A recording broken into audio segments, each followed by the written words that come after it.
23절부터 말씀 함께 읽도록 하겠습니다. 함께 읽습니다. 부활이 없다는 사두개인들이 그날에 예수께 와서 물어 가로되 선생님이여 모세가 일렀으되 사람이 만일 자식이 없이 죽으면 그 동생이 그 아내에게 장가들어 형을 위하여 후사를 세울지니라 하였나이다. 우리 중에 7형제가 있었는데 마지 장가들었다가 죽어 후사가 없으므로 그의 아내를 그 동생에게 끼쳐두고 그 둘째와 셋째도 일곱째까지 그렇게 하다가 최후에 그 여자도 죽었나이다. 그런즉 저희가 다 그를 취하였으니 부활 때에 일곱 중에 네 아내가 되리이까. 예수께서 대답하여 가라사대 너희가 성경도 하나님의 능력도 알지 못하는 고로 오해하였도다. 부활 때에는 장가도 아니가고 시집도 아니가고 하늘에 있는 천사들과 같으니라. 죽은 자의 부활을 의논할진대 하나님이 너에게 말씀하신 바 나는 아브라함의 하나님이요 이삭의 하나님이요 야곱의 하나님이로다 하신 것을 읽어보지 못하였느냐. 하나님은 죽은 자의 하나님이 아니요 산 자의 하나님이시니라 하시니 우리가 듣고 그의 가르치심에 놀라더라. 아멘. 오늘은 우리 사두개인들의 오해라는 제목으로 함께 말씀 나누겠습니다. 여러분, 현재 우리 교회의 가장 큰 신학적인 논쟁은 바로 이 칼빈주의자와 알미니안주의자들의 대립입니다. 이 칼빈주의는 이 구원에 있어서 하나님께서 예정하시고 어떤 사람을 구원하시기로 예정하시고 그리고 그 은혜를 부어주셔서 그를 이끌어 가신다. 그래서 그 사람은 전혀 그 구원에 어떤 기여도 하지 않는다는 거예요. 하나님이 전적으로 그를 구원하고 작정하시면 결국 구원을 이뤄내신다라는 게 칼빈주의입니다. 예정론이죠. 그러나 반대로 알미니안에서는 뭐라고 얘기하냐면 아니다. 하나님께서 구원의 길은 열어주시지만 모든 사람에게 구원의 길은 열으셨지만 그가 신앙생활을 열심히 하고 하나님 말씀을 쫓아서 신앙생활을 열심히 해야 나중에 완전히 구원을 얻을 수 있는 것이다 라고 봅니다. 그래서 구원의 길은 하나님이 여시지만 그러나 그 구원의 완성은 결국 사람들이 열심히 신앙생활을 하고 노력해서 얻는 것이다 라는 것입니다. 이 두 신학이 지금도 대립을 하고 있어요. 칼빈 신학과 알미니안주의, 이 두 신학이. 그래서 이 사람들은 근데 서로를 자기 신앙이 옳고 상대편 신학이 다르다라는 것을 얘기할 때 꼭 반대 주장, 그 상대편 신학의 약점을 골라서 얘기합니다. 이 칼빈주의 신학, 알미니안주의들이 칼빈주의 신학자들을 향해서 뭐라고 항상 질문하냐면 그렇게 질문해요. 너희들이 말이 맞다면, 칼빈주의 신학의 그 예정론이 맞다 그러면 그럼 하나님이 예정하기로 작정한 사람, 예? 칼빈주의 신학에서는 한번 작정하면 하나님이 끄고 가신다고 그랬죠. 그러면 하나님이 작정한 사람은 이제 마음대로 살아도 되냐? 응? 아무렇게나 살아도 되냐? 예, 칼빈 신학에서는 그래요. 이론적으로는 그렇습니다. 이론적으로는. 그래서 거기서 나온 게 구원파죠. 예. 이론적으로는 맞습니다. 이론적으로는. 예. 그러면 칼빈주의자들은 또 알미니안들한테 그렇게 물어요. 그럼 너희들 알미니안주의 신학이 맞다 그러면 하나님께서 당신의 독생자 아들, 그 엄청나신 그 아들마저 십자가에 죽여서 구원의 길을 열었는데 만약 아무도, 인간들 중에 아무도 그 구원에 합당한 사람이 없다면, 그러니까 끝까지 하나님이 원하시는 그 분량에까지, 장성한 분량에까지 이르는 사람이 없다 그러면 예수님의 죽음으로 뭐가 되냐? 하나님이 은혜의 교를 베풀어 놓고 그 은혜가 뭐가 되는가? 아무것도 아닌 게 되는 거죠. 예? 하나님이 그렇게 무능하시냐 그러면, 예? 하나님이 당신의 백성도 하나 구원하지 못하는, 이끌고 가지 못하는 그런 무능한 하나님이냐? 서로 그렇게 맨날 싸워요. 근데 아직 결론이 안 납니다, 여러분. 왜요? 신학적인 논쟁은 인간은 도저히 그걸 답할 수 없는, 결론을 낼 수 없는 거예요. 왜요? 구원을 받아봐야 알죠. 그렇잖아요? 구원을 받아봐야 칼빈주의 신학의 예정론이 맞는 건지, 알미니안주의의 말대로 정말 우리가 열심히 노력해서 얻는 게 맞는 건지 모른다고요. 사람은 대답할 수가 없는 문제예요. 그래서 이것이 지금도 열심히 두 신학 대립하고 있습니다. 예. 근데 예수님 당시에도 두 가지 신학이 대립을 했어요. 두 가지 신학이. 그게 누구와 누구냐면 사두개파와 바리새파예요. 사두개파와 바리새파 두 종교단체가 항상 신학적 대립을 가졌는데 그 그 대립의 이유가 뭐냐면 부활이라는 문제 가지고 부활. 예. 칼빈주의 알미야는 구원이라는 문제를 가지고 대립을 하고 있는데 그 당시 예수님 당시에는 바리새파와 사두개파와 부활 문제를 가지고 서로 대립을 했어요. 그 사람들이 얼마나 치열하게 대립을 했냐면 이 성경에도 나올 정도입니다. 두 계파가 부활 문제 가지고 싸우는 게. 사도행전 23장 6절 보세요. 바울이 그 한 부분은 사두개인이요 한 부분은 바리새인 줄 알고 공회에 외쳐 가로되 여러분 형제들아 나는 바리새인이요 또 바리새인의 아들이라 죽은 자의 소망 곧 부활을 인하여 내가 신문을 받노라. 7절 그 말을 한즉 바리새과 사두개인 사이에 다툼이 생겨. 싸우는 거예요. 이제 무리가 나뉘니 이유가 뭐예요? 8절 이는 사두개인은 부활도 없고 천사도 없고 영도 없다 하고 바리새인은 다 있다 함이라. 여기서 나누죠. 예. 사두개인들은 뭐라고 그래요? 부활도 없고 천사도 없고 영도 없고 다른 말로 내세가 없어요. 사두개파에게는 내세가 없습니다. 현재만 있어요. 성경도요 모세 오경만 인정합니다. 하나님의 계시는 오직 시내산에서 모세에게 준 그 영감만 계시만 인정해요. 그래서 다른 성경은 다 인정하지 않습니다. 그래서 오직 모세 오경만을 인정하는 사두개파는. 근데 바리새는요, 바리새파는 그렇잖아요. 다 인정합니다. 부활도 인정하고 천사도 인정하고 영도 있다라고 믿습니다. 내세도 있다고 돼요. 천국과 지옥이 있다고 믿는 거예요. 성경도 선지서들까지 다 인정합니다. 예? 그러니까 두 사람들이 이 사람 쪽에서는 결론을 낼 수 없는 문제였어요. 이 신학적인 문제가 아주 첨예하게 둘이 대립을 하고 있었어요. 근데 이런 그 당시에 아주 신학적인 대립 요런 게 있을 때에 요 바리새 이 사두개파들이 바로 자기들이 주장하는 부활은 없다라고 이야기하는 이 얘기 만들어내는 이 반론을 하기 위한 이 얘기를 가지고 와서 지금 예수님한테 묻고 있는 거예요. 아까도 말씀드렸죠? 상대편 주장을 자기 편 신학이 옳고 상대편 신학은 그르다는 것을 입증하기 위해서 뭘 만들어낸다고요? 자기들이 주장이 옳다는 예들을 만든단 말이에요. 극단적인 예로. 어떻게 하나님이 원하는 분량에 이르는 사람이 한 명도 없을 수 있겠습니까? 어떻게 예수를 하나님이 작정을 끌고 가는 사람이 어떻게 막 살 수 있겠습니까? 그럼 없어요. 그럴 수는 없는데 사람들이 자기 주장을 옳다 하기 위해서 극단적인 예를 만들어서 항상 얘기한다고. 오늘 마찬가지예요. 사두개파도 예수님 앞에 와서 질문을 하는데 뭐라고 질문해요? 7 형제가 한 여자 다 죽는다. 예, 한번 보세요. 24절. 그런 관점에서 한번 보세요. 자기 주장을 맞다가 합리화하기 위한 예화예요. 이게 진짜 실화라기보다는 예화입니다. 24절 선생님이여 모세가 일렀을 사람이 만일 자식이 없이 죽으면 그 동생이 그 아내에게 장가들어 형을 위하여 후사를 세울지니라 하였나이다. 이거 율법입니다. 정말 모세 율법에 이 말씀이 있어요. 예. 형사취수라는 말이 있습니다. 형이 죽으면 동생의 형수를 취한다라는 이 법이 있습니다. 25절 우리 중에 7형제가 있었는데 마지 장가들었다가 죽어 후사가 없으므로 그 아내를 그 동생에 끼쳐두고 그 둘째와 셋째로 7째까지 그렇게 하다가 최후에 그 여자도 죽었나이다. 그런즉 저희가 다 그를 처했으니 부활 때 7 중에 네 아내가 되리까. 말이 안 된다는 거죠. 그죠? 이런 경우에 무슨 말대로 부활이 있다 그러면 그 여자는 도대체 누구 부인이냐. 예. 그걸 가지고 바리새파를 조롱하는 거였어요. 사두개파가.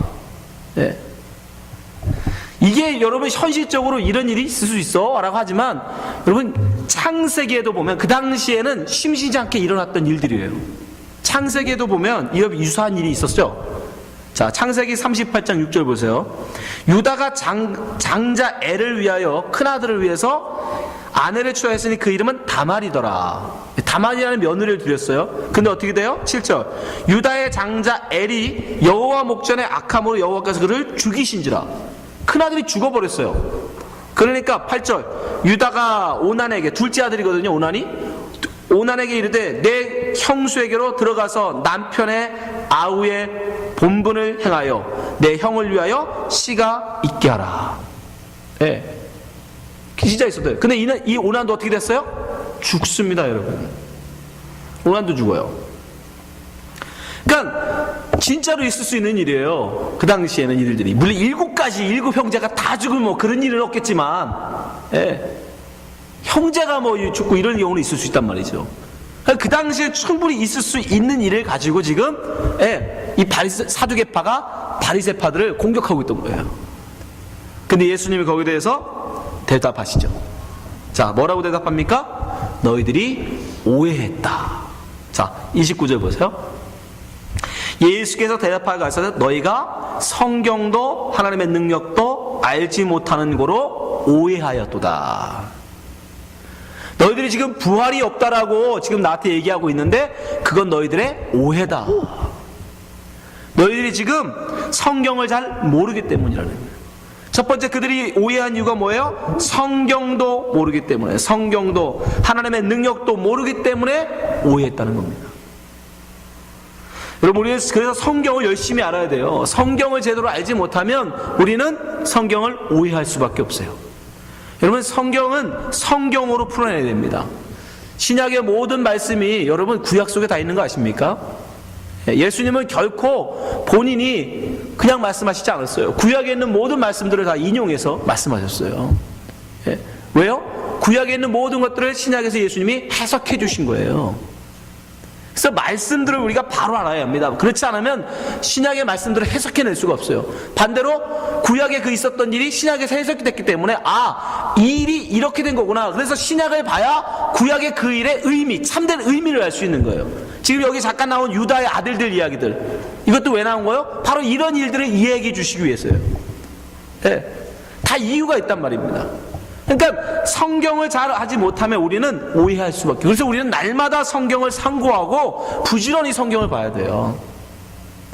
계시록에서는 뭐라고 말씀합니까? 우리가 성경을 읽는 게 복이다 라고 얘기해요. 계시록 1장 3절 이 예언의 말씀을 읽는 자와 듣는 자들과 그 가운데 기록한 것을 지키는 자들이 복이 있나니. 여러분, 성경 읽는 게 복입니다. 아멘. 여러분, 평신도라고 우리가 얘기하고 여러분 성도님들, 목회자들 말고 여러분 성도님들 손에 성경이 들린 지가 몇 년 안 돼요.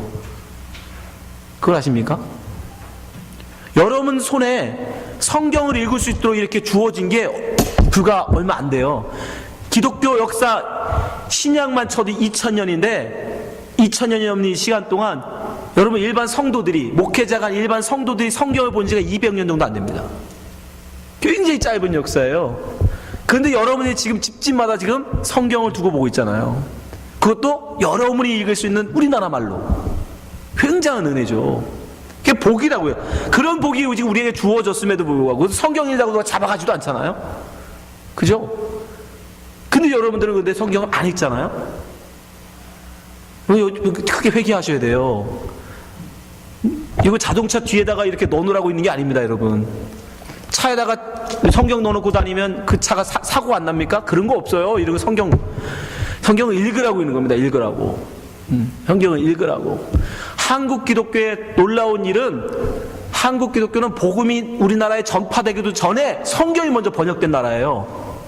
굉장히 성경에 열의가 있는 나라입니다. 한국은. 성경을 열심히 읽으시기 바랍니다. 안 그러면 뭐한다? 오해해요. 하나님의 말씀을 오해하고 하나님의 능력을 오해하고, 그래서 뭐가 나와요? 이단이 되는 거예요. 이단에 넘어가는 거고 헛된 신앙에 빠지는 거예요. 사두개파에게 예수님이 뭐라 하냐? 너희들이 성경을 알지 못함으로 오해했다. 두 번째, 그들이 왜 오해했느냐?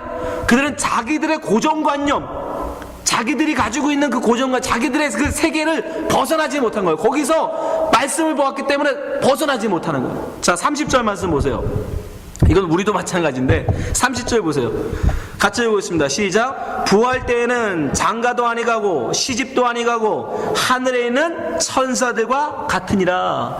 너희들이 지금 7 형제가 다 죽었다가 부활하면 누구 부인 되냐고 막 묻는데, 부활한 이후에는 그런 거 없어, 이 뜻이에요. 결혼 그런 거 없어, 이 뜻이에요. 똑같은 병행구절, 이 누가복음에 똑같은 이야기가 나오는데 여러분, 누가복음은 이렇게 나옵니다. 좀 더 자세하게 누가가 기록해요. 누가복음 20장 34절 예수께서 이르시되 이 세상의 자녀들은, 이 세상은 어떻게 해요? 장가도 가고 시집도 가되. 35절 저 세상 뭐야? 천국이죠. 천국은 죽은 자 가운데서 부활함을 얻기에 합당히 여김을 받은 자들은 뭐한다? 장가가고 시집가는 일이 없으며. 여러분, 천국 가면 여러분 시집장가 못 간다고요. 그런 거 없어요, 천국에는. 36절. 저희는 다시 죽을 수도 없나니. 천국에서는 다시 죽을 수도 없는 거예요. 반대로 지옥에서도 마찬가지입니다. 다시 못 죽어요. 지옥에서도. 이는 천사와 동등이요 부활의 자녀로서 하나님의 자녀임이니라. 자기들이 이 땅에서 시집가고 장가가는 이 세상에 그걸로 고정되어 있기 때문에 그걸 가지고 성경을 부활한 이후에도 그렇게 되지 않나? 저 세상을 그걸로 본 거예요. 이 세상의 눈으로 저 세상을 쳐다본 겁니다. 이 세상에서 7 형제의 부인이 됐으니까 저 세상에서는 부활한 이후에도 그렇게 되지 않을까? 아니요. 저 세상과 이 세상은 전혀 다른 세상입니다. 이 세상의 것을 가지고 여러분 저 천국을 자꾸 생각하지 마세요. 절대 그렇지 않아요. 제가 어릴 때부터 들어왔던 우리 한국 분들이 자꾸 가지고 그릇된 생각 중에 하나가, 여러분 여기 이 땅에서 헌금 열심히 하고 신앙생활 열심히 하면 그 하나님께서 그 여러분들이 헌금한 돈 가지고 멋있게 여러분이 천국에 살 집을 져준다. 그거 다 거짓말입니다, 여러분. 그게 말이 됩니까? 그래서 헌금 열심히 하고 신앙생활 열심히 한 사람은 고래집 같은 큰 집 져주고, 헌금 똑바로 안 하고 주일날 맨날 놀러 다니고 그런 사람은 헌금한 돈이 없어서, 벽돌 살 돈이 없어서 천사들이 기껏 져주는 게 개집밖에 못 져준다. 저도 어릴 때 부흥회에서 참 그런 소리 많이 들었는데 성경 어디에 그런 게 있습니까, 여러분? 그런 거 없어요. 그건 우리의 고정관념일 뿐이에요, 여러분. 신앙생활 열심히 하면 하나님의 큰 집, 넓은 집, 좋은 집 주고, 신앙생활 똑바로 하면 작은 주다. 그런 상급 없습니다. 성경에서 상급은 그런 게 아니에요. 성경에서 우리에게 말씀하시는 상급은 오직 예수예요. 예수, 생명. 성경에서의 상급은 그거밖에 없어요, 여러분. 천국에서 어떻게 그러면 큰 집 사는 사람, 작은 집 사는 사람, 부한 자가 있고 가난한 자가 있고, 이게 천국입니까? 그럴 수 없는 거예요. 누구는 금면류가 쓰고 누구는 개털 모자 쓰고 귀천이 있다. 이거 말도 안 돼요. 그럴 수 없는 겁니다, 천국은. 그러면 천국이 아니죠. 예? 귀천이 있고, 예? 부한 자가 있고 가난한 자가 있으면 어떻게 거기가 천국이라고 얘기할 수 있습니까? 그럴 수 없습니다. 여러분들이 우리가 자꾸 그릇된 고정관념 가지고 천국을 자꾸 재단하지 마세요. 그리고 우리가 이제까지 갖고 있던 그런 미신적인 요소 갖고도 여러분 자꾸 생각하지 마세요. 어떤 분들 자꾸 거기에 넘어가는데, 하나님이 수명을 60으로 정해진 사람이 불의의 사고로 신앙생활 똑바로 못하다가 사고당해서 40에 죽으면 20년 동안 그 영혼이 떠돌고 귀신으로 떠돈다. 그런 게 어디 있습니까, 여러분? 그건 하나님의 전지전능을 무시하는 거예요, 아주. 그건 불신자예요, 그런 생각을 하면. 왜요? 아니, 여기 생각해보세요. 하나님이 전지전능이에요. 모든 걸 아시고 모든 것을 할 수 있는 분이라는 뜻이에요. 그러면 하나님이 모든 걸 아시고 모든 걸 할 수 있는 분이 수명을 60으로 정했는데 그게 40밖에 못 살 수 있어요? 그러면 만약 그럴 수 있는 존재가 있다. 만약에 마귀가 그럴다. 마귀가 만약에 그 수명을 40밖에 못하게 할 수 있다 그러면 마귀가 하나님보다 더 힘 있는 거예요, 여러분. 네? 말도 안 되는 거예요, 그거는. 하나님이 60을 정하시면 60까지 사는 거예요. 참새도 하나님이 정하신다는데, 참새 수명도 하나님이 정해 그때 떨어진다는데 어떻게 사람 수명이 하나님이 정하신 수기를 벗어날 수 있습니까? 절대 그럴 수 없어요. 하나님의 장 중에서 빠져나갈 수 있는 영혼은 단 한 영혼도 없어요. 다 하나님의 주권 안에. 그게 안 되면, 만약에 단 한 명, 6억 중에 한 명, 60억 중에 한 명이라도 그런 사람이 있으면 하나님은 전능하신 게 아니에요. 아셨죠? 하나님은 전지전능하시다니까요. 여러분 그 사실만 확실히 알고 계세요. 그러면 결국 그런 거에 현혹되지 않습니다. 그건 한국 사람들이 갖고 있는 귀신에 대한 그릇된 생각이에요. 근데 이런 걸 진짜 교회에서 얘기하는 교회가 있다니까요. 그렇게 가르치는 교회가. 너 신앙생활 똑바로 못하면 마귀에게 화를 당한다. 그거 다 거짓말입니다. 그런 게 어디 있어요? 성경에 그럴 수 없습니다. 하나님이 어떻게 그걸 정하신 그 계획을 놓칠 수 있어요? 미스할 수 있고 미완성할 수 있습니까? 그러면 하나님이 전능자가 아닌 거예요. 그럴 수 없는 거예요. 하나님은 작정하시면 그건 완성이에요. 그걸 전지전능하시다고 그러는 거예요. 우리가 자꾸 한국 분들이 갖고 있는 그릇된 생각 가지고 여러분 자꾸 천국을 생각하지 마세요. 그리고 하나님이 무슨 하얀 수염에 하얀 옷 입고 그 의자에 딱 앉아있다 그런 생각도 하지 마세요. 무슨 하나님이 산신령입니까? 그러면 한국 사람이 갖고 있는 산신령 그런 것도 없어요. 예. 성경으로 보세요. 성경으로. 근데 우리만 그런 게 아니라 사두개인들도 그랬다는 거예요. 자기들이 가지고 있는 생각 가지고 성경을 보면서 야, 일곱 형제가 다 죽었는데 그 누구 부인데? 가장 오래 사는 남자하고 부인하나? 아니면 뭐 제일 잘해준 사람이 부인되나? 막 그런 생각을 한 거예요. 예수님이 근데 뭐라고 그래요? 니들이 그걸 저희들 몰라서 그런 거야. 몰라서. 그러면 우리가 부활한 이후에 우리의 모습은 어떨까? 우리는 완전히 어떤지를 알 수가 없어요. 왜요? 예수님이 알려주신다고 해도 우리는 이해할 수가 없는 거예요. 왜? 우리는 영의 존재가 아니기 때문에 이해할 수가 없어요. 그러나 단편적으로는 우리에게 말씀하고 계세요. 단편적으로는. 자, 그러면 우리가 부활한 이후에 우리의 모습은 어떤지 한번 단편적이지만 보죠. 30절 말씀에 보면 부활한 이후에 그럼 우리가 십주가하고 장가도 안 가는데 우리는 어떤 존재가 되느냐? 뭐라고 말씀하세요? 천사들 같이 된다라고 얘기해 주세요. 자, 30절 보세요. 부활 때에는 장가도 아니 가고 시집도 아니 가고 하늘에 있는 천사들과 같으니라. 우리를 부활한 이후에 우리의 몸이 어떻게 되냐면 천사와 같이 된다는 거예요. 천사같이. 이 천사같이 된다는 말에 굉장히 함축적인 말을 여기 내포하고 계신데, 이런 모습, 이 영의 존재의 모습을 예수님이 또 보여주신 것이 있어요. 부활하신 이후에 제자들에게 나타나셔서 영의 존재, 우리가 부활한 이후에 어떤 몸을 입고 어떤 삶을 살게 될 것인지를 또 보여주신 적이 있습니다. 누가복음 24장 37절 보세요. 저희가 놀라고 무서워하여 그 보는 것을 영으로 생각하는지라. 부활한 예수님을 보고 있어요, 제자들이 지금. 38절. 예수께서 가라사대 어찌하여 두려워하며 어찌하여 마음에 의심이 일어나느냐? 내 손과 발을 보고 나인 줄 알라. 또 나를 만져보라. 영은 살과 뼈가 없으되 너희 보는 바와 같이 나는 있느니라. 부활한 이후에 우리는 뭐가 있다고요? 살과 뼈가 있대요. 40절. 이 말씀을 하시고 손과 발을 보이시사 41절. 저희가 너무 기쁨으로 오히려 믿지 못하고 기이 여길 때에 이르시되 여기 무슨 먹을 것이 있느냐 하시니 이에 구운 생선 한 토막을 드리매 43절. 받으사 그 앞에서 잡수시더라. 근데 우리가 천사 같이 된다 그러면, 천사 그러면 여러분 무슨 날개 달고 무슨 하프 들고 다니고 날아다니는 뭐 이 천사 생각하시죠? 또 그런 것도 아니라고요. 지금 예수님 날개 없잖아요 지금. 그죠? 걸어다니신다고요. 살과 뼈가 있는 육체를 가지시고. 그런데 그게 영의 존재예요. 그게 영의 존재. 이해는 못합니다 절대로. 그죠? 네. 이해는 할 수 없지만 예수님이 그냥 단편적으로 말씀하고 계세요. 우리는 분명히 거기 가면 살과 뼈가 있는 그 육신을 가진, 그러나 그 육체는 우리가 지금 여기서 있는 이런 육체는 아니겠어요. 썩어져가는 육체는 아니라는 거죠. 그래서 바울은 그것을 새 옷으로 옷 입었다라고, 우리 육체를 새 입는다라고 얘기 표현해요. 정확하게 모릅니다. 이해할 수가 없는, 말로 할 수 없는 거기 때문에, 영의 세계이기 때문에 말로 할 수 없어요. 두 번째, 우리가 천사와 같이 된다라는 의미 속에 또 뭐가 있냐면 무성의 존재, 그러니까 남자 여자 같은 이런 성이 없는 존재가 된다는 거예요. 천사가 여러분 남자입니까 여자입니까? 천사가 남자예요 여자예요? 네, 서양에서는 남자로 그립니다. 서양에서는 천사는 무조건 엔젤은 다 남자예요. 근데 동양에서는요, 네, 선녀는 있어도 선남은 없죠. 네, 선녀는 있어도 선남은 없잖아요. 여자로 그려요 동양에서는. 근데 영의 존재는 성이라는 게 없는 거예요. 남자도 없고 여자도 없고. 그러니까 시집가고 장가가는 게 없는 거죠.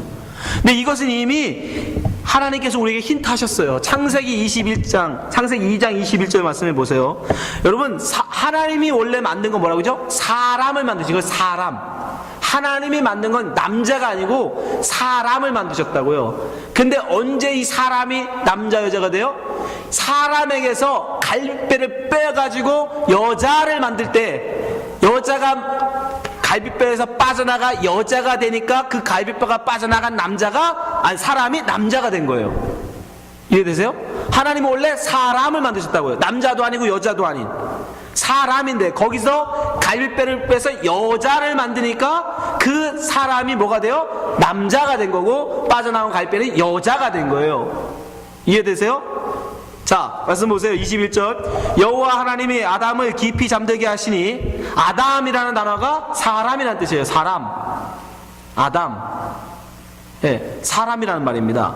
잠들매 그가 갈비뼈를 하나를 취하고 살로 대신 채우시고, 여호와 하나님이 아담에게서 취하신, 그러니까 사람에게서 취하신 그 갈비뼈로 여자를 만드시고 그를 아담에게로 이끌어 오시니.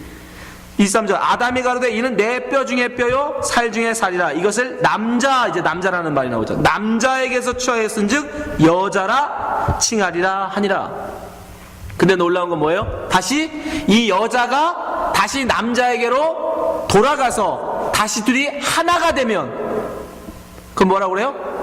그걸 사람이라고 하는 거예요. 이건 뭐예요? 그 제도를 결혼. 그래서 둘이 뭐가 되는 거예요? 한 몸. 24절 이러므로 남자가 부모를 떠나 그 아내와 연합하여 하나가 되는 거죠. 다시 둘이 연합하여 둘이 한 몸을 이룰지로다. 그래서 이 원리를 왜 하나님이 자꾸 우리에게 결혼 제도를 보여주시냐, 바로 우리가 부활한 이후에 뭐가 되느냐. 여러분, 부활한 이후에는 남자도 여자도 아니고 뭐가 되면 예수의 신부가 되는 거예요. 다 부활하면 우리는 다 예수의 신부가 되어서 어디로? 예수님의 자리, 갈비뼈, 예수님의 갈비뼈로 돌아가는 거예요. 그걸 여기 말로 뭐래요? 결혼, 혼인이라고 하는 거예요. 그래서 예수와 뭐 하는 거예요? 하나가 되는 거예요. 하나가. 그래서 뭐가 돼요? 사람이 되는 거예요.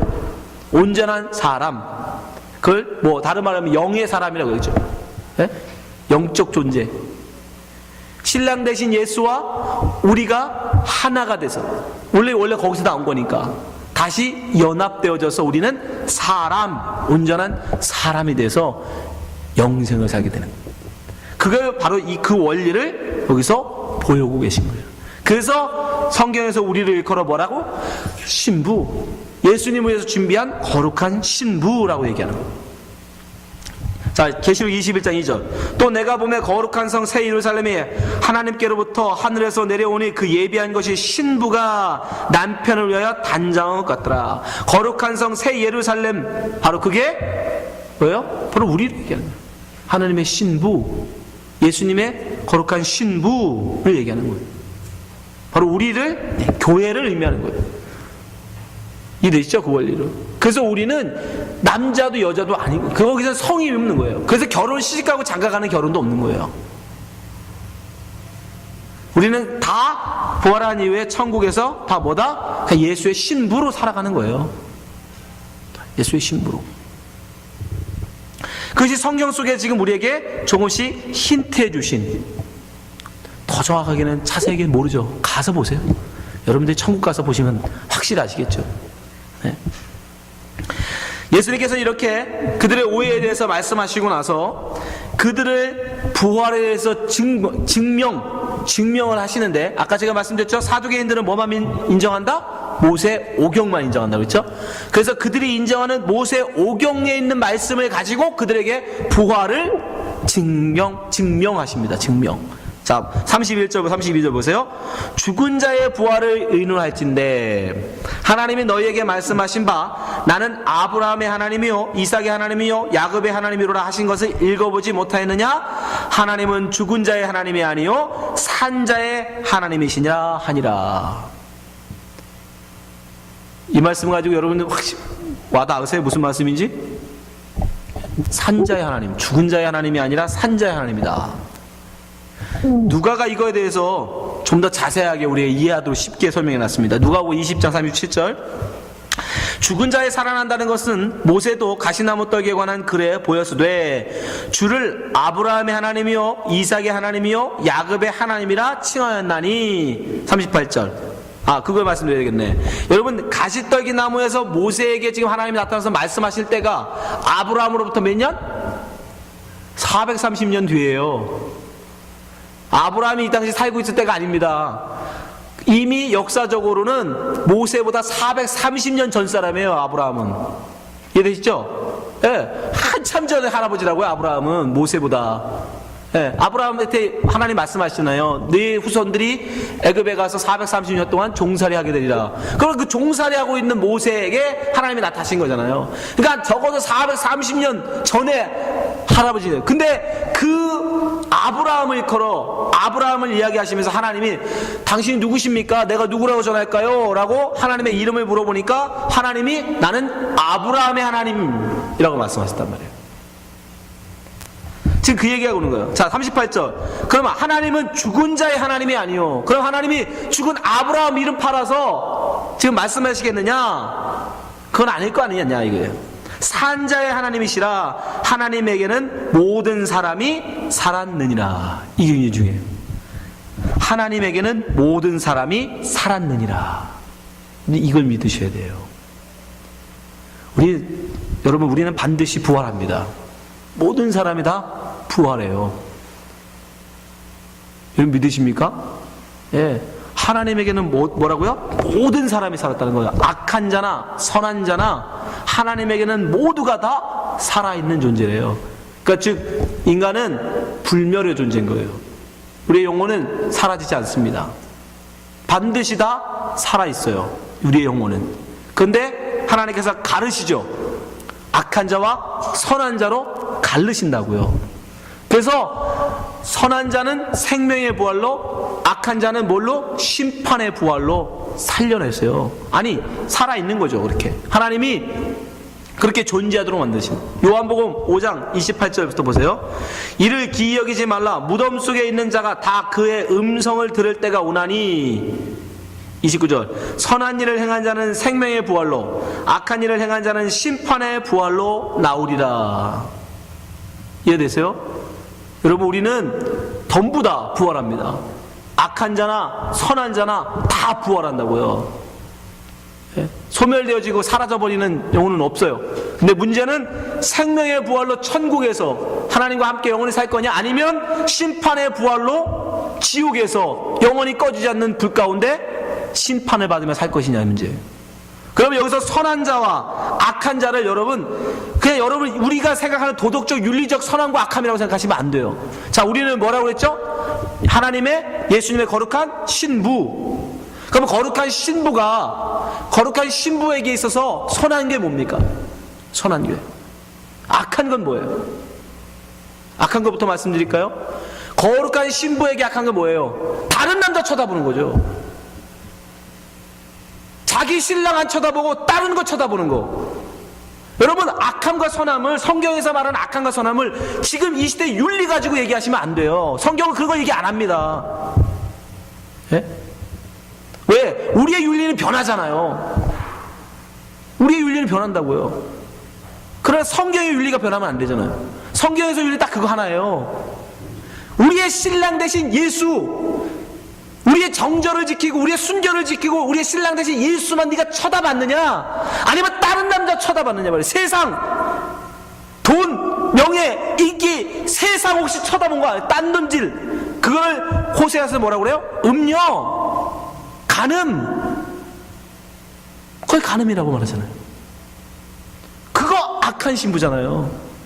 여러분 같으면 그런 며느리 드리겠어요? 내 아들 안 쳐다보고 자꾸 옆집 남자 쳐다보고 잘생긴 남자 쳐다보고 돈 많은 남자 자꾸 기웃기웃거리는데 여러분 그게 선하다 하겠습니까? 그걸 악하다고 그러는 거예요. 그걸 악하다. 그를 심판의 부활로 보내신 거예요. 그럼 선한 자는요? 오직 예수, 나의 신랑 대신 예수만 보는 사람. 그러나 또 한 가지 조심할 게 있어요, 여러분. 예수를 바라보긴 바라보는데 예수가 가진 걸 바라보면 안 돼요. 그도 악한 거예요. 여러분이 예수를 믿는 이유가, 여러분 예수님을 신랑으로 바라보는 이유가 예수가 가진 돈이 많아서, 예수가 잘생겨서, 예수가 너무 훌륭하신 아버지를 모시고 계셔서 여러분이 만약에 그 예수를 여러분의 신랑으로 바라보고 있다면 그도 악한 겁니다. 여러분 생각해 보세요. 여러분 아들 며느리를 하나 드리는데 우리 아들이 가진 재산, 우리 아들이 날란 그 학력, 우리 아들이 가지고 있는 그 권력, 그거 바라보고 며느리가 우리 아들을 좋아해. 우리 아들 결혼하려고 그래. 여러분이 그걸 알아요. 시키겠어요? No, 절대 안 되죠. 뭐만? 다 필요, 오직 아들만을 사랑하는 며느리. 그걸 선한다고 해요. 성경에서 여러분 선함은 바로 그거예요. 오직 예수만 하는 거예요. 우리가 부활한 이후에 사실은 어디 살면 어떻습니까? 부활한 이후에 사막 한가운데 있을지라도 거기에 누가 있으면 내가 사랑하는 나의 사랑하는 신랑 예수가 계시다면 나는 거기 좋아요 하는 그 여자, 그 신부, 그걸 선하다고 그러는 거예요, 여러분. 근데 그 예수가 계신 곳은 황금길이 깔려 있어야 되고, 집은 고리등 같은 집이어야 되고, 거기서 일 하나도 안 하고, 무령도원처럼 복숭아 하나 따먹고 1000년, 바둑 하나 놓고 2000년, 그런 거 있어야지. 그런 천국 만들어 놓고 있는 신랑이야, 예수야, 내가 그 신랑하고 결혼할 거야. 악한 거예요, 악한 거. 그 예수가 나를 이끌고 사막 한가운데 갈지라도 나는 당신이라면 나는 어디든지 따라가겠습니다. 여러분 같으면 그런 며느리 되지 않겠어요? 예수님이 그걸 선한 신부라고 한다고요. 그 사람을, 그를 생명의 부활로 부활해서 예수 그 아들과 혼인시켜서 천국에 살게 하는 거예요. 아멘? 그분이 우리를 혹시 그래서 정말 그렇다고 결국 그분이 우리를 사막 한 곳에 데려가지는 않겠지만 가신다 할지라도 여러분 그걸 잘 기억하세요. 여러분 성경을 열심히 읽으셔야 돼요. 그렇지 않으면 우리는 성경을 오해합니다. 자꾸 우리가 가지고 생각 가지고 우리가 하는 판단으로 자꾸 성경을 오해해서 봐요. 내 생각 가지고 내 가치 가지고 자꾸 성경을 봐요. 성경은 여러분 성경으로 보셔야 돼요. 그래서 여러분 말씀 듣는 일을 열심을 내셔야 돼요. 부족한 종이지만 말씀을 준비해서 전하는 말씀에 귀를 기울이고 또 더 나가서 여러분이 더 훌륭하게 성취하길 원하면 목사가 전하는 메시지를 할지라도 그런가 하여 말씀을 보셔야 돼요. 그런가 하여 우리 목사가 헛소리 하는 거 아닌가? 라고 할 줄 아는 그 정도 분량까지 잘해야 돼요. 그래야 그 정도 돼야 저도 더 긴장하고 더 열심히 공부하고 더 열심히 준비하고 그것이 우리가 아름답게 하나님의 말씀을 잘 안에서 자라가는 방법입니다. 여러분 사두개인들은 하나님 앞에 열심을 낸다고 했지만 오해로 인한 그릇된 생각을 가지고 살아갔어요. 그러나 우리 여기 계신 분들은 하나님 말씀 그대로 보시고 오해하지 마시고 진리의 말씀을 온전히 진리로 깨닫는 성도 되시기를 주님의 축원합니다.